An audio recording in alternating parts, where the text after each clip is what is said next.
दिल्ली समोर लोटांगण घातलं, कारण हे स्वतः सरपटत आहे. रोज आपलं घालीत लोटांगण, म्हणजे पॅन्ट तिकडे झालं ती खराब नाही होत, फोन आला कीच खराब होते. जशी असाल तसे या, जशी पॅन्ट घातलेली असते ते ताबडतोब जातात. पण या भगव्या सप्ताहाचा समारोप होतोय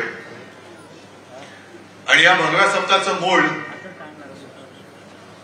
त्याचं कारण हे दुबार मतदार नोंदणी, आपले मतदार नोंदणी, यादी वाचन हे करण्यासाठीच होतं.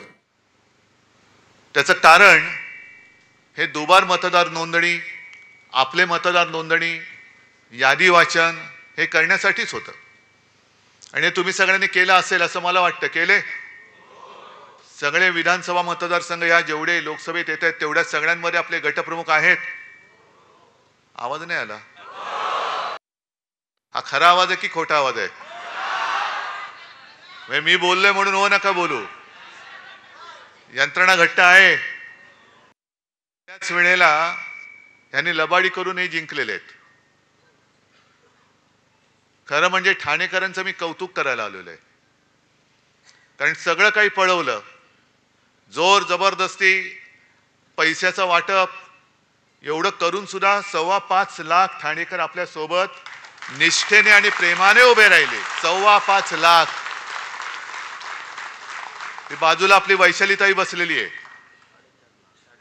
साधी महिला कार्यकर्ती, समोर मिंद्याचं कार्ट, स्वतः मिंदे, तरी सुद्धा या माझ्या कार्यकर्त्या महिलेचा पराभव करायला विश्वगुरूंना आणावं लागलं. ह्या आपला विजय. जवळपास 4.25-4.5 लाख मतं कल्याणकरांनी दिली. हाच तर आपला विजय आहे. कारण आपल्याला लांडी लबाडी करून काही नकोय. जे काय आहे ते हक्काचं पाहिजे, प्रेमाचं पाहिजे. विकत भाज्या घेता येतात, मतं विकत नकोय आम्हाला.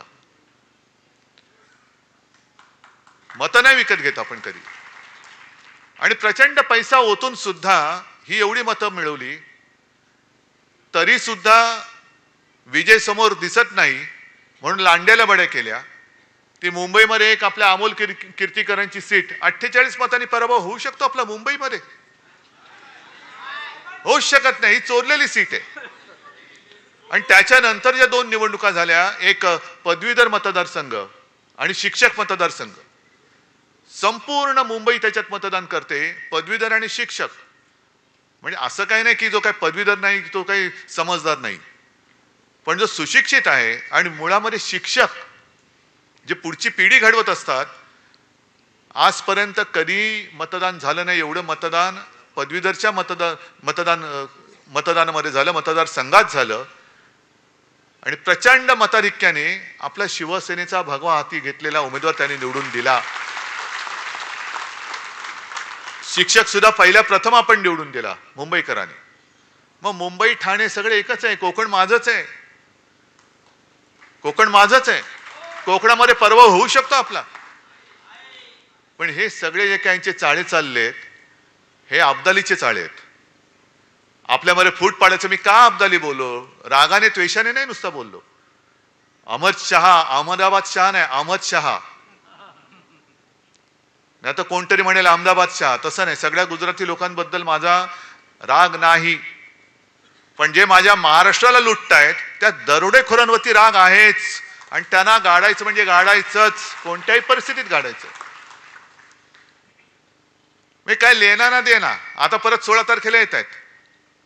म्हणजे असं इतिहासात म्हटलंय की छत्रपती शिवाजी महाराजांनंतर सुद्धा जो औरंगजेब महाराष्ट्रावरती चालून आला, त्यांच्या घोड्यांना सुद्धा, सैन्याच्या घोड्यांना सुद्धा पाणी पिताना पाण्यामध्ये संताजी धनाजी दिसायचे. तसे या अब्दालीच्या खेचरांना पाण्यामध्ये उद्धव ठाकरे दिसतो. ही खेचरं आहेत. पण तुम्ही अजून महाराष्ट्राचं पाणी जोखलेलं नाही. महाराष्ट्राने अजून तुम्हाला पूर्ण पाणी पाजलेलं नाही. हा सामना आता होऊ द्या. महाराष्ट्राचं पाणी काय असतं ते तुम्हाला दाखवून देईल ही शिवसेना. काय पाणी असतं. पण एक लक्षात घ्या की काही गोष्टी आपण सोडून